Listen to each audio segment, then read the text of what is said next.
네, 이번 시간에는 계속해서 315조의 예외에 대해서 살펴보겠습니다. 315조의 예외까지 공부하게 되면 전문 서류에 대한 전문 법칙 예외에 대해서 강의가 맞춰지게 되는데요. 지난 시간까지는 314조의 예외에 대해서 공부했고 이번 시간에는 315조의 예외에 대해서 살펴봅니다. 315조의 예외는 당연히 증거 능력이 있는 서류라고 할 수 있는데요. 크게 세 가지로 규정이 되어 있는데 첫 번째는 공무원이 직무상 작성한 증명문서가 되겠습니다. 그래서 조문을 보시면 315조 제목이 당연히 증거 능력이 있는 서류고 다음에 계기한 서류는 증거로 할 수 있다고 해서 1호에서 가족관계 기록사항에 관한 증명서라든지 공정증서 등본, 기타 공무원 또는 외국 공무원의 직무상 증명할 수 있는 사항에 관하여 작성한 문서라고 규정을 하고 있고 이를 줄여서 공무원의 직무상 증명문서라고 할 수 있습니다. 대표적인 예가 등기부 등초본, 주민등록 등초본, 인감증명, 전과조회 회보 같은 것이 여기에 해당하겠죠. 왜 증거 능력이 인정되는지 당연히 인정되는지 생각해 보시면 그렇다 수긍이 될 수 있습니다. 자, 아래 판결들을 읽고서 315조 1호에 공무원의 직무상 증명문서의 범위에 대해서 살펴보겠습니다. 먼저 85년도에 선고된 8.5도 225호 판결인데요. 조금 오래된 판결이긴 한데 자, 판결 요지만 살펴보도록 하겠습니다.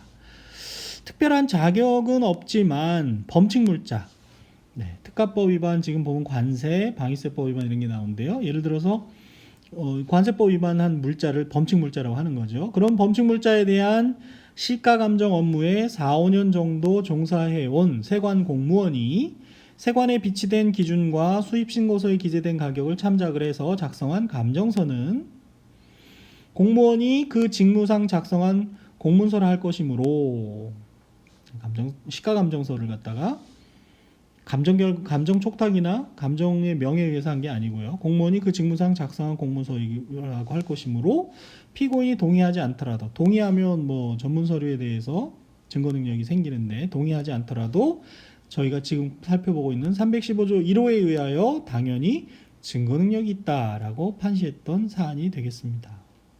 그래서 그리고 나항에 보시면 외국으로부터 물품을 수입함에 있어 관세의 면제 대상자가 수입하는 것처럼 가장을 해서 수입을 하고 관세를 면제받고 통과한 이상 사위, 속였다는 거죠. 사위의 방법으로 관세를 포탈하였다 할 것이고 설사 수입 후에 일정 기간 경과 시에 소정의 관세를 납부할 의사가 나중에 있었다 하더라도 관세 포탈죄 성립에는 아무런 문제가 없다라고 했던 그런 사안이 되겠습니다.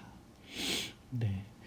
세관 공무원이 4, 5년 정도 근무한 세관 공무원의 시가감정서를 315조 1호의 사유로 사항에 해당하는 서류로 봤던 판결이 되겠고요.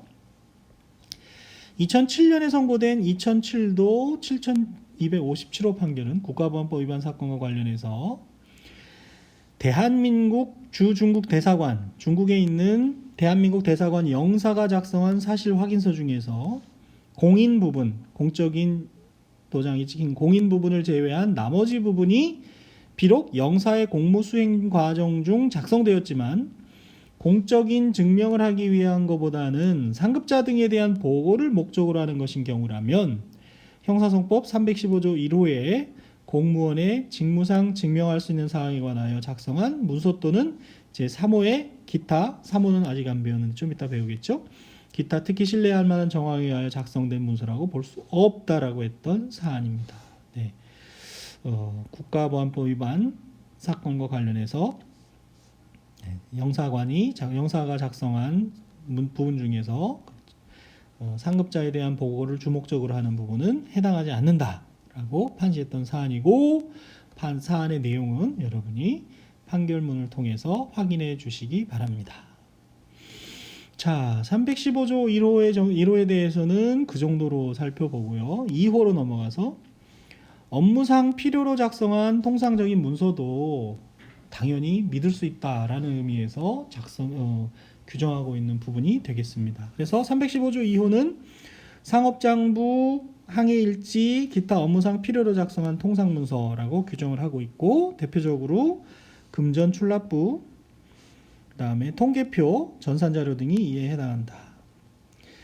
의사의 진단서는 당연히 증거 능력 있는 서류가 아니라 313조 1항에 의해서 판단된다는 거, 사인인 의사가 작성한 것에 대해서 살펴봤죠. 그렇지만 진료부는, 그 진료의 내용을 기록한 진료부는 업무상 작성한 통상 문서로서 증거 능력이 있다고 본다는 것이죠.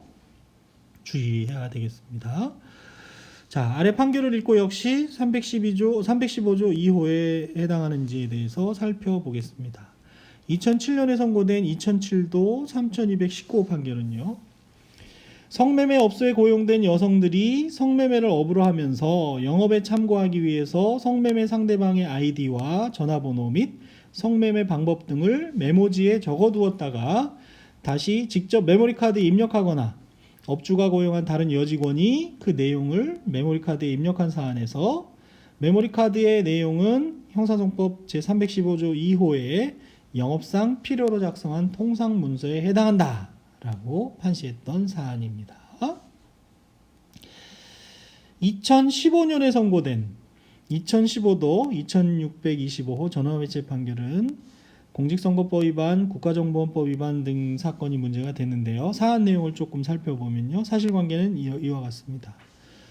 전 국정원장인 피고인 등이 국정원 심리전단 직원들로 하여금 대통령 선거와 관련된 특정 정당 또는 정치인을 지지하거나 반대하는 의견을 표시하게 해서 국가정보원법 위반 및 공직선거법 위반 등의 공소사실로 기소가 되었습니다.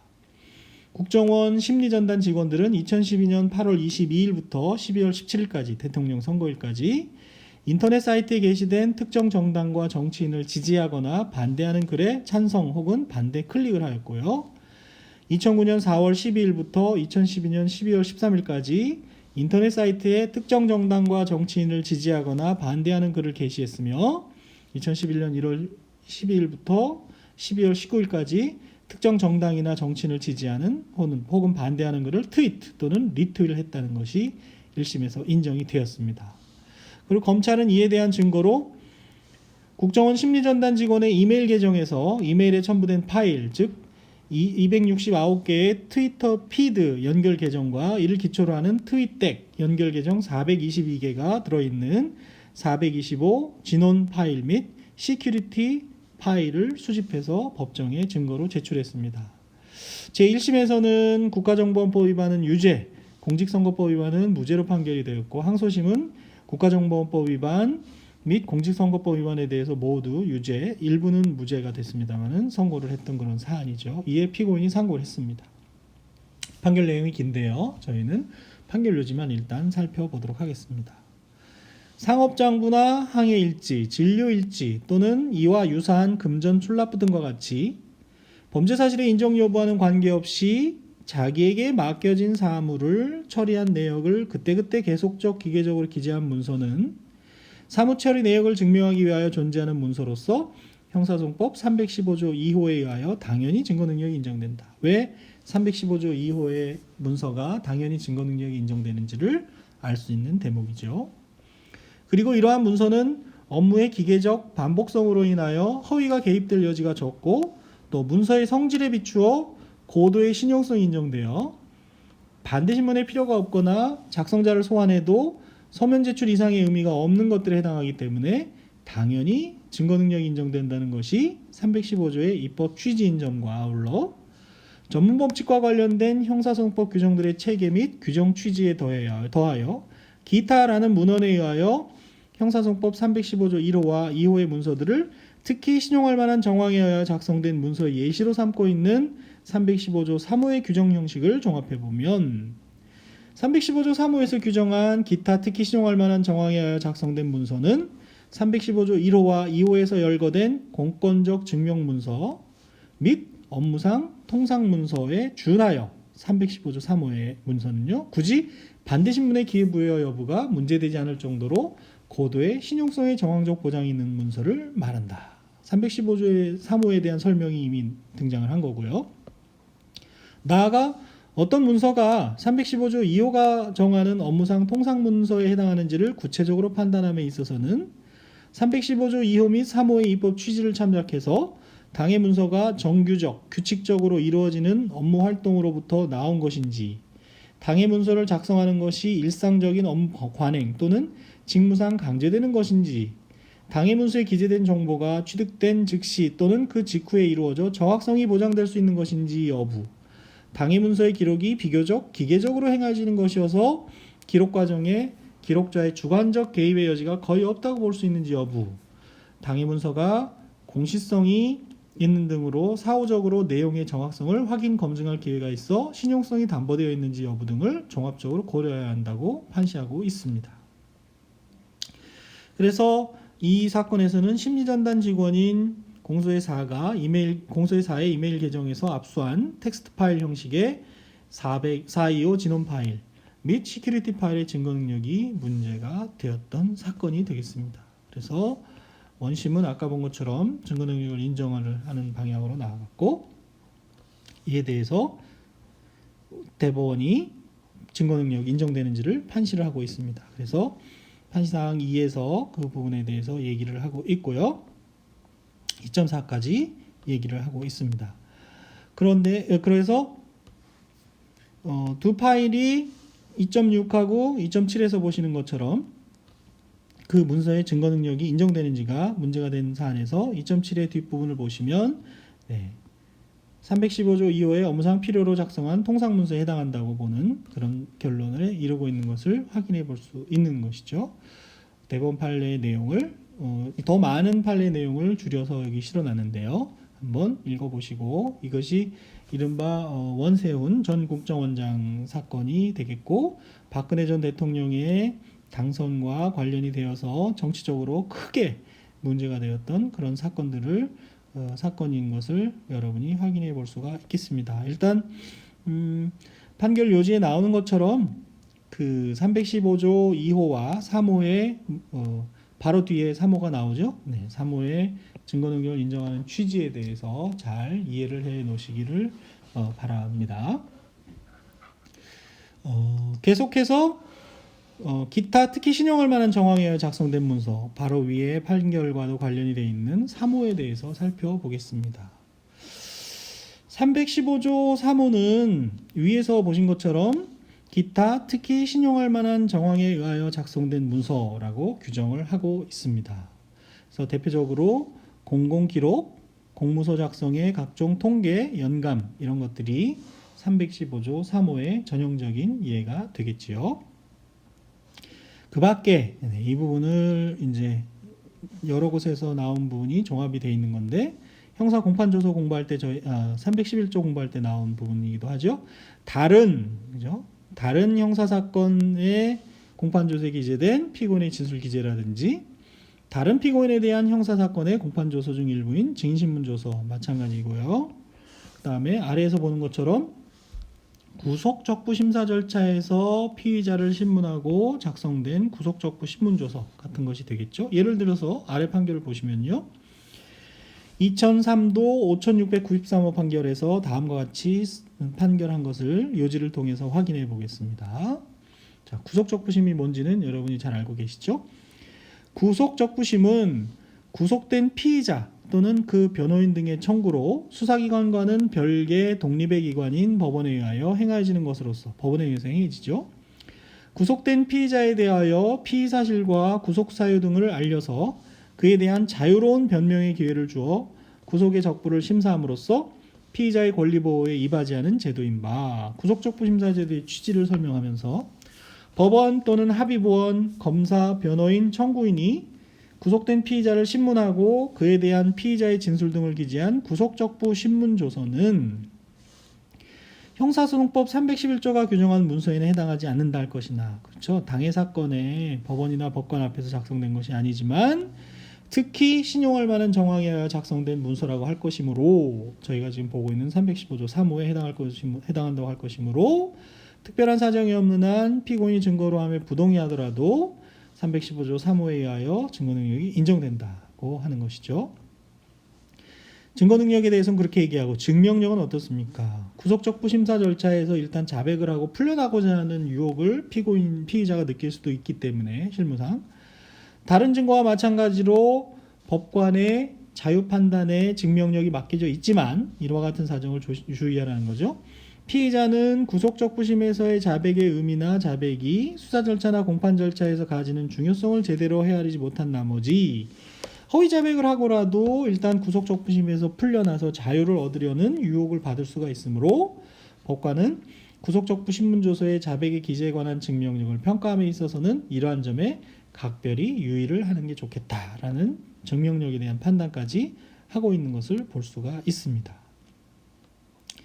한편 구속적 부심문조서 이외에 체포 구속인 접견부가 있습니다. 체포되거나 구속된 사람을 접견할 때 접견부가 작성이 되는데 2011도 5459 판결은요.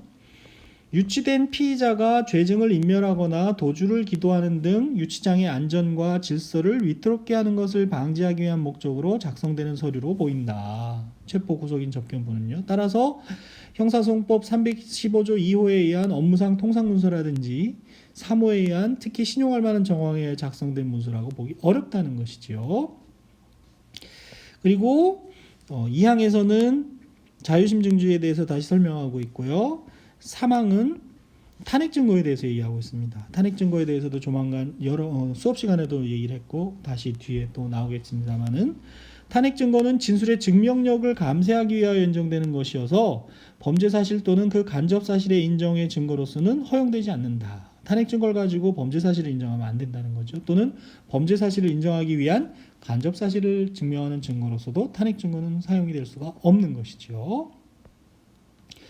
왜 그런 얘기가 나오는가 하면 1항에서 본 것처럼 증거 능력이 없는 증거라도 탄핵 증거로는 쓰일 수 있기 때문에 그렇습니다. 그래서 판시사항 4항에 보시면 원심은 검사가 탄핵 증거로 신청했으니까 증거 능력이 없어도 되겠죠. 탄핵 증거로 신청한 체포 구속인 접견부 4보는 피고인의 부인 진술, 법정에서의 부인 진술을 탄핵한다는 것이므로 결국 검사에게 입증 책임이 있는 공소사실 자체를 입증하기 위한 것에 불과하므로 이건 탄핵 증거가 아니라는 거죠. 형사소송법 318조의 1항 소정의 진술의 증명력을 다투기 위한 탄핵 증거로 볼 수 없다는 이유로 증거 신청을 기각을 했고 그와 같은 원심의 조치는 정당하다. 한편 6항에 보시면 피고인을 조사했던 경찰관 공소 외인의 원심에서의 법정 진술은 피고인이 이 사건 공소사실 기재와 같은 범행을 저질렀다는 피고인의 진술을 그 내용으로 하고 있는 바 이를 증거로 사용할 수 있기 위해서는 피고인의 위와 같은 진술이 특히 신빙할 수 있는 상태하에서 행하여졌음이 증명되어야 하는데 왜 그렇죠? 316조 1항에 의해서 그죠?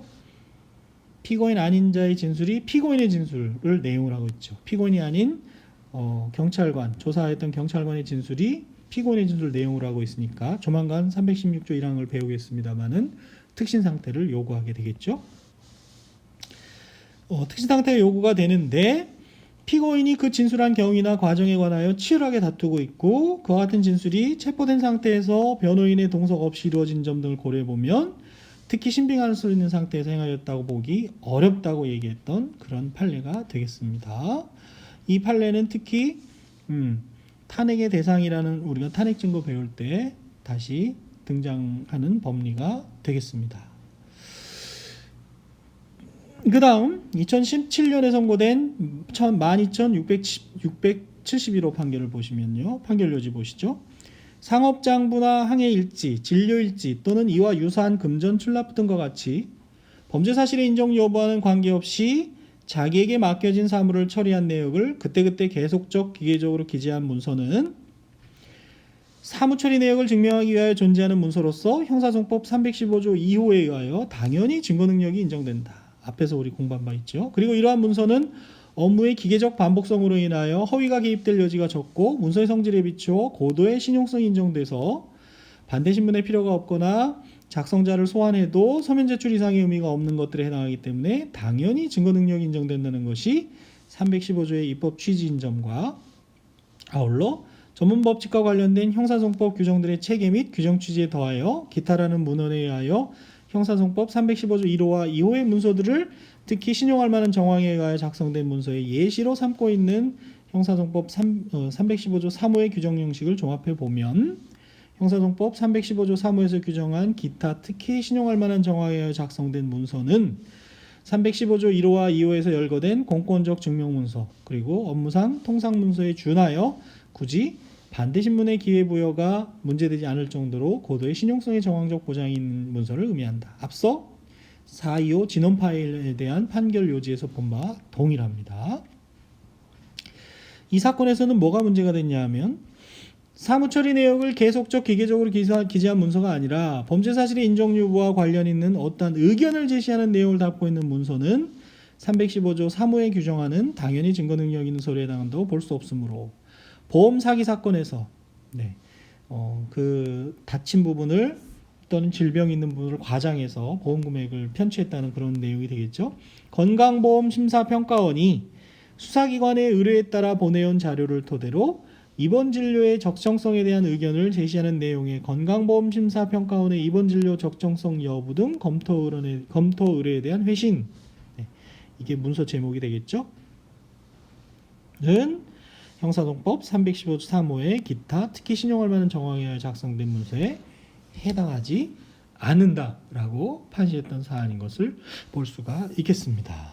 그래서 앞선 부분은 앞서 말씀드린 대로 425 진원 파일에 관한 내용과 동일한 판결 요지를 설치하면서 건강보험심사평가원이 수사기관의 의뢰에 따라서 회신한 입원 진료가 과연 적정했느냐에 대해서 검토하는 의견서는 회신문은 거기에 해당한다고 보기 어렵다. 의견이 기재되어 있는 것으로서요.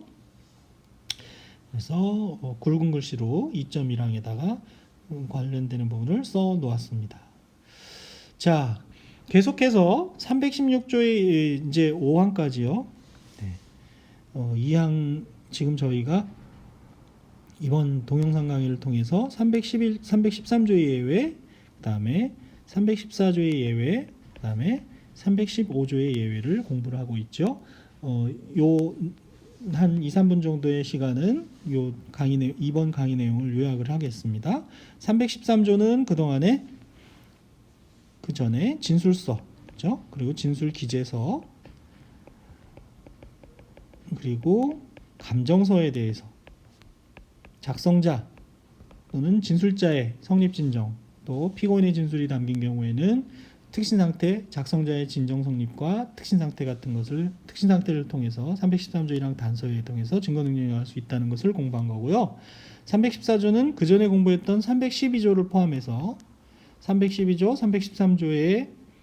313조에서 성립의 진정을 요하는 자가 사망, 질병, 외국 거주, 소재불명, 기타 준하는 사유로 진술할 수 없을 때에 대한 공부를 한 것입니다. 그리고 315조는 당연히 증거 능력이 있는 서류라는 제목으로 해서 1호에서 공권적 증명문서, 2호에서 업무상 통상문서, 3호에서 기타 특히 신용할 만한 정황에 의하여 작성된 문서라는 제목으로 살펴보았고요.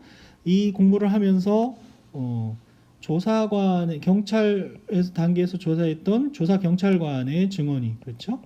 증언에 대해서 잠깐 언급이 되었었습니다.